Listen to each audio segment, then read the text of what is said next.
유튜브 채널 가장 많이 본 뉴스 구독, 좋아요, 알림 설정, 댓글은 저에게 큰 힘이 됩니다. 오늘도 미사일 강국, 대한민국이 보유하고 있는 국산 미사일에 대한 두 번째 내용이 이어집니다. 원자탄을 일본 히로시마에 투하하기 위해서 P-29 폭격기는 미국 네바다 사막을 떠나 거의 1만 킬로 거리를 중간에 5번이나 기착하면서 최고의 비밀 속에 수송했습니다. 그 후 이 같은 거리의 불편을 단숨에 줄이는 수단으로 탄도미사일이 등장하게 됩니다. 이 미사일은 1만 킬로 정도를 30분에 주파합니다. 속도로 보나 고도로 보나 어느 비행체도 탄도미사일을 따라잡을 수 없습니다. 2차 세계대전 이후로 공중위협은 지속적으로 발전해왔고 이제 공중전력은 전쟁의 승패를 좌우하는 중요한 요소며 항공의 중요성이 더욱 강조되고 있는 시점에 도달해 있습니다.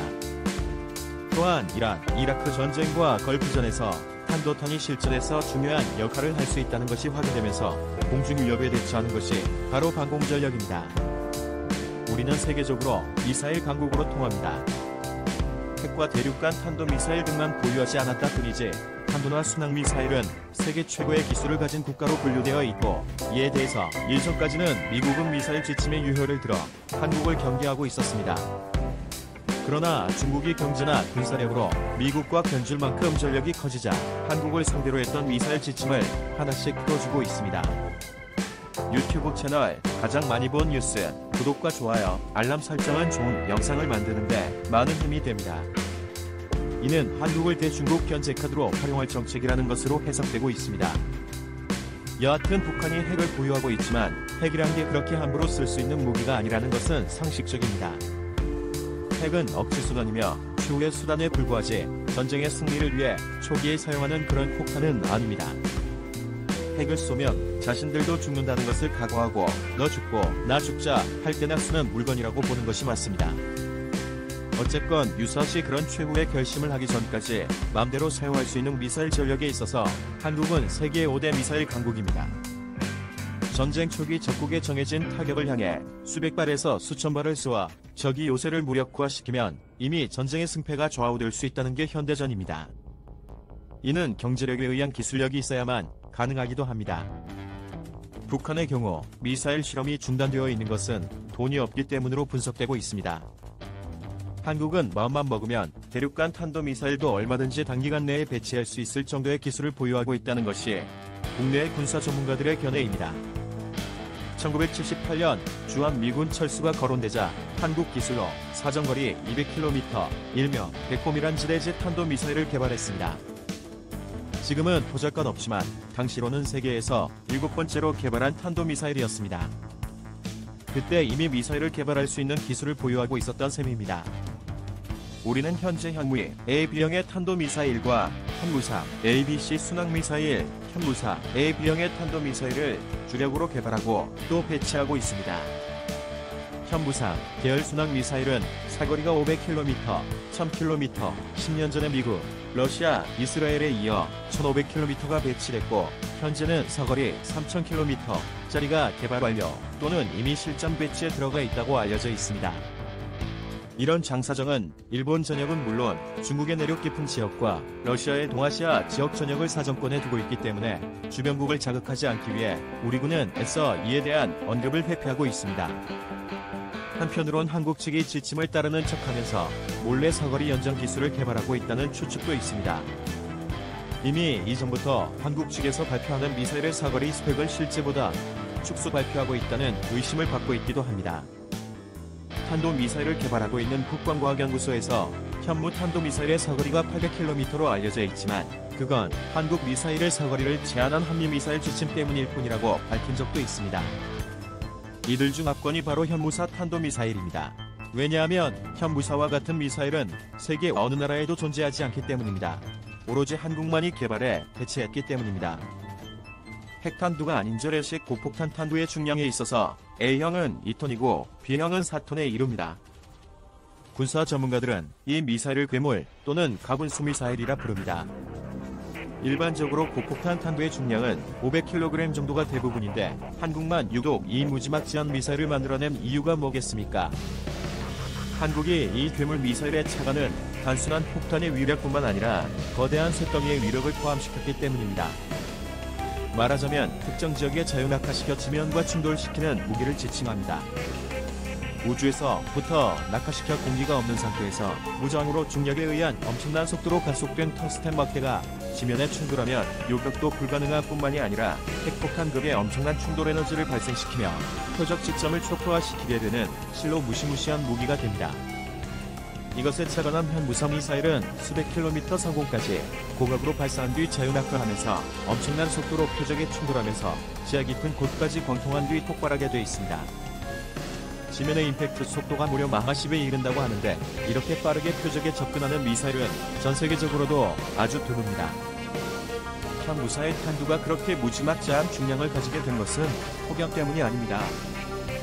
바로 지표를 관통할 수 있는 고밀도, 구중량, 초고경도의 중금속 관통탄자를 내장하고 있기 때문입니다. 이런 무거운 탄두를 수백 킬로미터 상공까지 쏘아 올릴 수 있는 고체 로켓 모터 기술도 상당한 고난이도의 기술입니다. 이런 현무사 A형은 2톤의 탄두로 지하 180m까지, 콘크리트의 경우 24m까지 관통에 들어가는 위력이라고 합니다. 그러니 4톤 탄두면 어느 정도이겠습니까? 전문가들의 예측 또는 계산에 의하면 지하 240에서 300m까지 뚫고 들어갈 수 있는 위력이라고 보고 있습니다. 이는 핵폭탄보다 지하 더 깊은 곳을 직접 파괴할 수 있는 위력입니다. 지하 시설 파괴가 주목적입니다. 미국의 벙커버스터보다 몇 배 더 강한 이막강한 미사일은 오로지 한국만 보유하고 있습니다. 전국을 지하 요새화 한폭탄을 전쟁 초기에 무력화시키겠다는 의도로 만들어진 것으로 한국에서만 집중적인 개발을 통해 보유하게 된 것입니다. 그런데 이 현무사의 위력의 성능을 알게 된 미국의 미사일 전문가는 이렇게 표현했다고 합니다. 한국의 지하 시설 폭파에 대한 식견과 언제 이런 기술을 갖고 있었는지 경이로울 뿐이다. 아프가니스탄 전쟁 당시 사용할 수 있었으면 커다란 위력을 발휘할 수 있었을 텐데 아쉽다는 이런 후감을 남기면서 찬사를 아끼지 않았다는 게 국방부 관계자의 전언입니다. 이 도표를 잠깐 보면 한미 미사일 지침의 개정은 가뭄에 콩나듯 개정되어 왔지만 2017년 문 대통령이 들어서면서 방탄회담으로 2번이나 개정시켰습니다. 현재 트럼프 전 대통령과의 한미미사일 협정 재개정에 의해 순항미사일을 제외한 탄도미사일의 탄두 중량 제한은 해제됐지만 사거리는 800km로 여전히 제한돼 있습니다. 그러나 우리 미사일 개발에 관여된 군 관계자는 사거리 800km는 한미미사일 협정상의 이야기일 뿐이라는 애매한 발언을 남겼습니다. 그 말은 실제 사거리는 얼마가 될지 모른다는 해석을 갖게 했습니다. 동체 길이를 키우고 연료만 더 채우면 얼마든지 사거리 연장이 가능하다는 말로 받아들이면 될 거라는 의미입니다. 우리의 기술력으로 사거리는 문제가 안 된다는 말로 해석됩니다. 또 김현종 전 국가안보실 2차장은 사거리 연장은 진행 중이다, 얼마든지 가능하다고 밝힌 바 있습니다. 핵심 상황이라 밝히지 않고 있지만 북한 외 중국이나 일본이 더 긴장 어린 모습으로 바라보고 있다는 것이 우리 군 관계자의 정보 분석입니다. 우리가 중국이나 일본의 혹시 모를 도발을 억제할 수 있는 방법은 이 방법 밖에는 없다는 것이 군사 전문가의 한결같은 말입니다. 이런 비대칭 무기를 다량으로 보유하고 있으면 그 어느 강대국도 함부로 도발할 엄두를 내지 못합니다. 전후방이 따로 없기 때문입니다. 어차피 바다 건너면 국지전이 아닌 방공무기로 초기 승패를 좌우하게 됩니다. 서로 중 누구라도 먼저 도발하게 되면 상대국에서 뜬 미사일을 감지하자마자 곧바로 보복이 시작되면서 서로 간 수도나 주요 도시 및 군사시설을 파괴할 수 있는 능력이 있습니다. 서로 간 주요 도시 및 군사시설이 화염으로 뒤덮일 각오까지 하면서 실익도 없이 엄청난 손해를 감수할 만큼 어리석은 나라는 없을 겁니다. 군사력이 빈약하면 강대국들은 얼마든지 힘으로 그 나라를 좌지우지할 수 있습니다.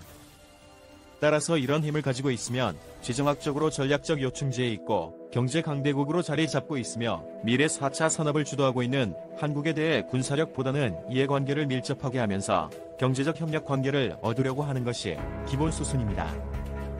우리가 힘을 비축해야 할 이유가 바로 여기에 있고 최첨단 무기를 지속적으로 개발하고 만들어 비축할 필요가 있는 것입니다. 험악한 시대의 주변국들의 눈치를 보지 않고 우리 힘으로 살아남을 수 방법은 오로지 힘의 원리와 함께 경제력 증강에 충실히 적응하는 것 밖에는 없습니다.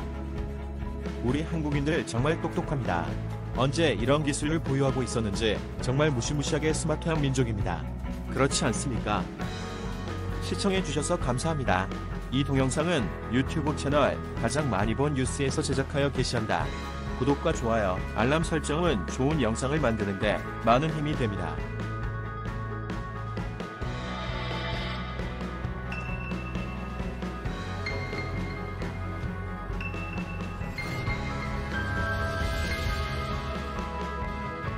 유튜브 채널 가장 많이 본 뉴스 구독, 좋아요.